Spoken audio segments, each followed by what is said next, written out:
we desire a sexual relationship. We are horn dogs. We want a romantic, loving relationship with somebody. And listen, I understand that a relationship is not all about sex.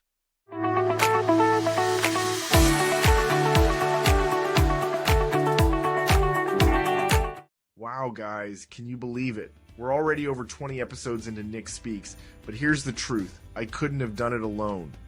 The amazing team at Goodnight Podcasting Solutions has been with me every step of the way, from those early strategy sessions all the way to editing, promotion, and even helping me land guests. They've made it so all I have to do is show up, record, and focus on delivering the message. Kyle at Goodnight Podcasting Solutions tailors everything to your unique needs and is so creative to give you what you're looking for.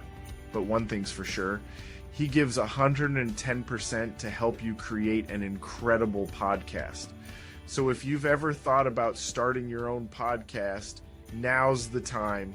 Hit the link in the show notes, set up a strategy session with Kyle, and get ready to take your podcast to the next level. Trust me, you won't regret it.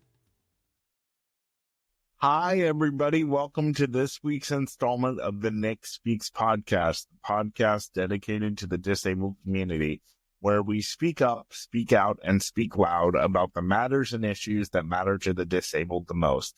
I'm your host, Nicholas Comstock. You guys, it is frigid cold out here in the Midwest and in the East Coast of the country.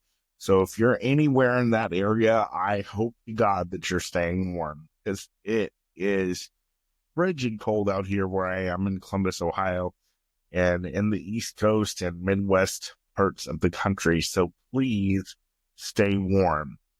You guys, at the top of the show, I want to say right from the beginning that if you have young ears with you who usually listen to this podcast or usually watch this podcast, today may be an episode for them to skip, because I'm going to be talking about a very sensitive topic as it pertains to adults with disabilities.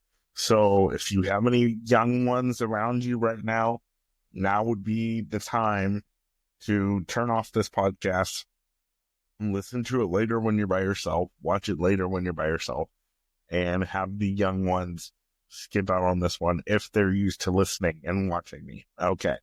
Now that that's been said, the topic that I want to talk about today is the desire for people with disabilities to have a romantic, sexual, loving relationship with another person.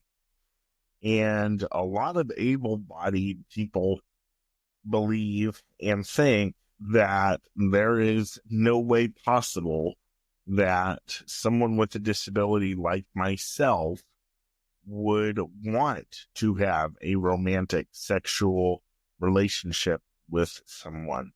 In some cases, able-bodied people look at disabled folks as not a sexual being whatsoever. They don't think we want anything to do with anything sexual at all.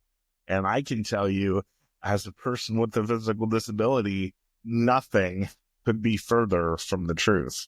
I think about sex all the time.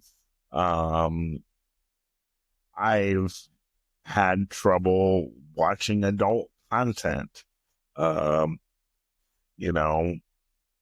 because of my Christian faith. Of course, watching adult content is wrong where you come from in the Christian faith, how I grew up. And most Christians, I think would be fair to say, maybe not in today's world, but the Christians that I grew up with would tell you that watching adult content is wrong. And it is, but it's something that I have struggled with to help fulfill the sexual desires that I have. And like I said, a lot of able-bodied people do not believe that people with disabilities have this desire.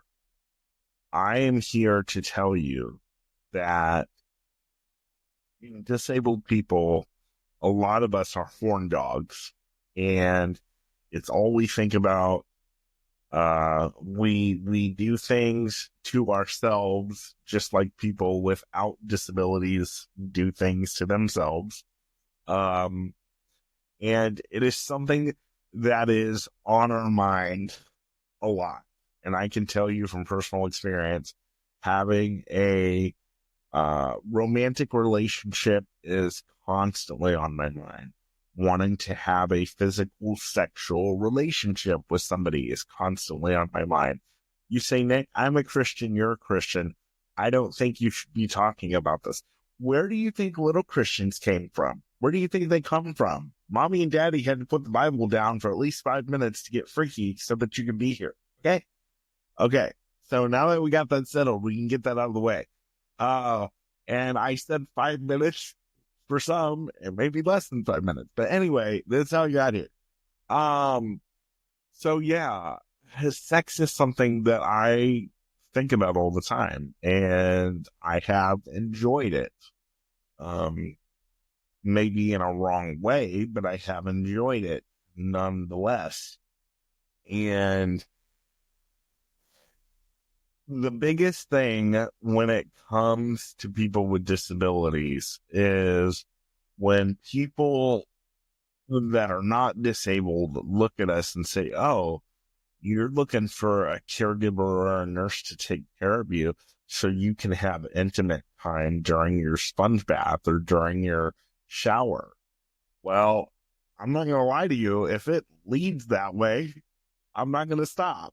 But I am not looking for a caregiver to marry me or a nurse to marry me just so that we can turn shower time into naughty time. They don't need to be a caregiver or a nurse for that to happen. I've had people say to me, Nick, does this mean because you're in a wheelchair you have to marry somebody who's blind? I had somebody say that to me one time, and I wanted to be like, no, but it's obvious it's obvious your spouse married a retard. Because who would say something like that? Nick, does this mean because you're in a wheelchair you have to marry somebody who's blind? That is the biggest misconception. Also, when it comes to people with disabilities and wanting romantic partners, is that we are going to want someone, or we already have someone who is disabled that we're romantic with in our lives. I remember when I first told somebody that I was dating, now my ex-boyfriend, I remember when I first told somebody that I was dating him, the first question they asked was, is he in a wheelchair too, or is he disabled too? Something to that nature. And I'm like, why does the person always have to have a disability or some sort of handicap in order for me to be dating them? Because that's just not the case. And to be honest, I don't want somebody who is in my position, because I want them to be able to throw me around and pick me up like a sack of potatoes and have a good time.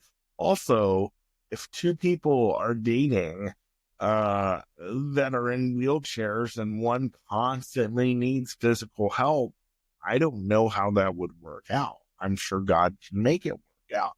I'm just not sure how that would be feasibly possible. Another thing is, I was told growing up that because of my physical disability, that there would be no one out there who would want to marry someone like me. Because of the fact that I'm in a wheelchair and I need brief changes and all that stuff. At the same time, this family member who told me this lunacy said that they pray every day that I find the most beautiful wife, more beautiful than all my brothers. Um, and I'm just like, well, how can you say that you're going to pray for something if you're already convinced that it's not going to happen? Because your prayer is going up to God with no faith. And without faith, it's impossible to please him. Hebrews 11:6. Don't get me started preaching up in here. I'm just pulling out facts. Okay.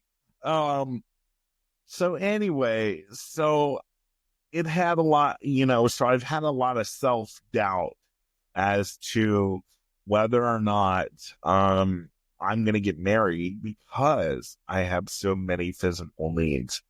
Um, I I don't want my future spouse to become my full-time caregiver. That is not my plan. My future spouse will not be my full-time caregiver. They will be my caregiver when a caregiver is not around, but they will not be my caregiver full time. Also, I want to say that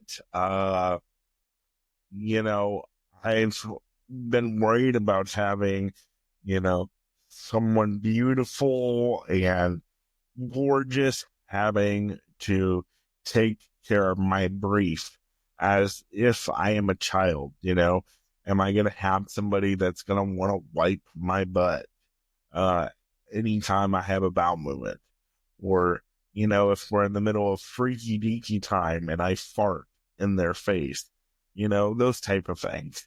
So I have those concerns, but I very much so want a romantic relationship and I desire a romantic relationship. Now, I will say this. I do not want somebody to be in a romantic relationship with me because I am in a wheelchair and it's a fetish for them. If I'm a fetish for you, I don't want to be in a relationship with you because I'm a fetish. I want to be in a relationship with you because you think that I'm a wonderful, awesome person and you can't see yourself without. But if you're only in a relationship with someone with a disability because they're a fetish for you and that's what you watch on adult content, you're sick and you need help. That's what I'll say about that. I have many concerns of, someone cheating on me because being with someone with a disability is incredibly difficult. Um, there's lots of talk about how a man should please a woman in the bedroom. And if the man can't please a woman in these ways by stimulating a certain body part, then they're not a man. And a woman, we've made size of a man's body part matter too much in society. So if a man does not have a certain size on his body part, then he must not be manly. If if a man cannot help a woman achieve the big O, then he must not be manly. And I feel like we have put sexual emphasis way too much on whether or not a relationship will work out. Now, is sex a major part of a relationship? Yes, it is. It is a major part of a relationship. And if someone's out there listening to me right now and we end up dating, you and I are going to have a lot of sex. Okay. I'm very touchy. I'm very wanting to grab and kiss, hug, and do the Monica Lewinsky special, have the Monica Lewinsky special done to me, or should I say the Oval Office special? Yeah. So, if you're not huggy and touchy and kissy and wanting to be all over me, then you and I are probably not going to work out very well. Now, I will say, I don't like over expressions of PDA, public display of affection. Like, if we're around family, I don't want you trying to hump me in the middle being around family. Okay. I just think that's, you can kiss me on the lips and that's fine. But I am not going to be trying to hop on top of you, while we're around your family or my family. My family's a little bit crazy, so we'll probably be around your family a little bit more. But anyway, yeah, public display of affection, in front of family members and other people, I don't like. Save all that for the bedroom. And oh, by the way, if my lover happens to see some dingleberries in my butt while we're having sex, that's my caregiver's fault. Just clean up and we'll go on. But really, my biggest concern is finding somebody who wants a guy like me, who wants a guy that may not be able to physically please her like another guy, without a physical disability. I want somebody to want me, and I want somebody to look past the can Nick please me in the bedroom. Can you know? Uh, and somebody said to me, maybe you'll find, somebody said this to me before, maybe you'll find somebody who's more interested in giving pleasure than receiving pleasure. And that could be very possible. But I also would feel like that I would be not holding up my end of the bargain, because you have, my spouse would have sexual needs too. Would I allow them to go out and cheat on me to fulfill those sexual needs that I can't? Absolutely not. Because, once we say I do, you're stuck with me for life, Barbara. If your name is going to be Barbara and you're going to be my partner, you're probably going to be 70 years old. That's probably not a good name, but I just thought I would throw that out there. But so, yeah, people with disabilities like myself are horn dogs. And I've said this to one of my friends who is disabled. One of the best parts about being disabled and having sex is that we just get to lay there and enjoy it. And, our partner has to do the rest of the work. uh, oh God, I hope Apple and Spotify and YouTube don't kick me off. But, I used to watch this, show on Oxygen, several years ago. It was called Oxygen After Dark. And my, relatives used to have cable, and there was some time, growing up that I did not have cable. Well, my relatives that we went to see every summer did have cable. So for several hours, on a Sunday night, there used to be this show on Oxygen After Dark called Let's Talk Sex with Sue Johansson. And I would eat that show up. I would just listen to all the calls that would come in and do it. One guy called in, and I'll be careful with this, but one guy called in and said, "Hi, Sue. My girlfriend would like to know why my kahunas smell like tacos." I just thought that was so hilarious. It was like, wow, a guy's kahunas, smelling like tacos. That's awesome. Because tacos is one of my favorite food. I don't know if I'd want my kahunas to smell like that. But, yeah, but I mean, she would just have all kinds of, weird calls. And I remember, one guy called in and said,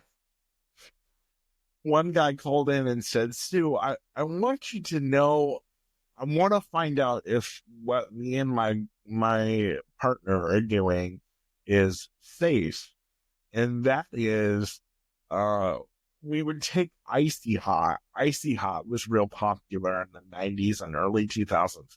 He said the guy said we would take Icy Hot and put it on the parts of our body that were used for, adult purposes. And then we would see who would finish first. Is this dangerous? And Sue was like, yes, that's very dangerous. I wouldn't do that. Oh, man. The Sunday nights at my relative's house watching Let's Talk Sex were some of the best years of my life. Anyway, but yeah, I mean, I really do. And I'm surprised that I have not gotten into like writing romantic novels because I'm such a sexual person. I probably won't just because of my Christian faith, and people would look at getting a romantic novel from a Christian as smut. You should write that smut. You should listen to that smut. You're a Christian. Have you read Song of Solomon? Anyway, so yeah, but people with disabilities are we really do. We desire a sexual relationship. We are horn dogs. We want a romantic, loving relationship with somebody. And listen, I understand that a relationship is not all about sex, but it is a huge part of it to keep the relationship intact. And let me tell you, if you're out there listening or watching me and we get into a relationship and you tell me, I only want to have sex once a month or once a year, it's not going to work out. And I don't understand couples who let the romance die in their marriages. We had 4 kids and I'm just so your kids, you married the guy you thought he was, lovely and hot, and you couldn't wait to get into bed with him, and then all of a sudden you have 4 kids and all that dies? Like, you got to figure out ways to keep the spice going. But I'll leave the marriage counseling to the marriage experts. I'm not married. I'm out here looking to get laid, to be honest. So, but yeah, couples, don't allow your romance to die in your marriage. I mean, you say, well, there's physical reasons I can't have sexual activity with my wife. Okay. Or with your spouse or with your husband. Okay. Well, you can kiss them on the forehead a bunch or kiss them on the lips. You may not be able to go all the way, but don't let that passion, don't let that romance die. Do whatever you have to keep it alive. And another thing I don't understand about able-bodied couples is that a lot of them, I could never imagine cheating on somebody I say I love. I could never imagine doing that because, number one, I grew up being told that I would never have a spouse. And then if I do have a spouse, I'm going to ruin that by going out and cheating on them, or they're going to cheat on me because I couldn't please them in the bedroom, or having somebody with a disability in your life as a spouse is too stressful. You want to go out and get away from them for a while. I couldn't imagine doing that to my spouse. to somebody that I say, I'm going to love and cherish you until the day we die. I can't imagine going out and cheating on them and wanting to be with somebody else. I'll tell you, I'm 34 years old. I'm going to be 35 on March 24th. And, I'm human. I could mess up. We all mess up. But if I get to the point where I get married to a beautiful soul, a beautiful chocolate lady, that's what I'm into. Um, can't imagine going out and cheating on her. I couldn't fathom me. Well, you say, Nick, what if she gets in a position where she can't physically please you? That doesn't matter. We would cross that bridge when we come to it, but I certainly wouldn't go out and cheat on somebody just because they couldn't physically please me anymore and I have needs. That's what God is there for, in my opinion. Now, I know you are going to say, well, then if God is there, why are you pleasuring yourself? Well, like I said, I'm human and I do mess up, and that is something that I'm working on. But this whole episode today was centered around saying to the able-bodied world, hey, disabled-bodied people think about sex probably as much as you do, and if not probably as much as you do, probably more than you do, and we want it just as bad, if not more than you do. And don't look at people with disabilities as fetish.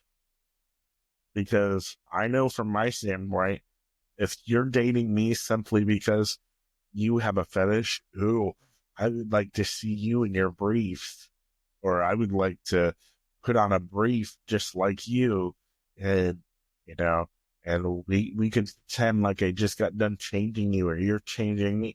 No, first of all, that's disgusting. Okay, I mean everybody has their own things, but that's disgusting. And if you're interested in me or into me because I'm a fetish to you, please get away from me. Please. Just honestly. Because it's not going to work if I'm a fetish. But it is going to work if you say, it doesn't matter what your disability is. It doesn't matter if you can please me the way I think I deserve to be pleased in the bedroom. I'm here because I think you're sexy as AF, and I love you. Now, if you're willing to be in that type of relationship with me, I'm willing to give it a chance. And I like them thick, by the way, thick and chocolate. So yeah. But yeah, this episode was to educate people who think that the disabled do not have a desire for romance of any kind, or that we don't want to have sex. This episode was a long time coming. I just wasn't sure how I was going to word everything, and I certainly hope that Apple, Spotify, and YouTube will not kick me off for what I said. I tried to be as gentle as I possibly could. I've heard worse than what I've said on YouTube as it pertains to sexual content. So I hope they'll be generous, but I really hope that this opens some eyes, especially in the able-bodied community, that there are tons of disabled people waiting on love. And you know what? You may just be the person for them, but because you've said, ew, I don't want to take care of someone with a disability, or I don't want that responsibility. It's like having another caregiver. because you have said that and not given a person with a disability a chance, you may be missing out on the love of your life. And I want to put that out there for non-disabled people. Give disabled people a chance as it pertains to love, because I believe disabled people have a love that someone without a disability doesn't have. And because we want it so bad and we desire it so bad, I believe we will give you the best love that you've ever known. We may not be the best kissers, but we will give you the best love that you've ever known outside of the kiss. The kissing, you may have to help us on a little bit. I know I needed some help. I still need some help, but I hope this episode also made you laugh a little bit along the way, because that's my intention here with Nick Speaks, is not only to educate, but to make you laugh a little bit, have fun in your day, especially with it being so dang cold out there. So yeah, I hope this episode was an encouragement. I hope it will spark a conversation between the able-bodied and the disabled community about romance, love, the desire for sex. I hope this normalizes people with disabilities and sex. Don't ask me down in my comments how I have sex.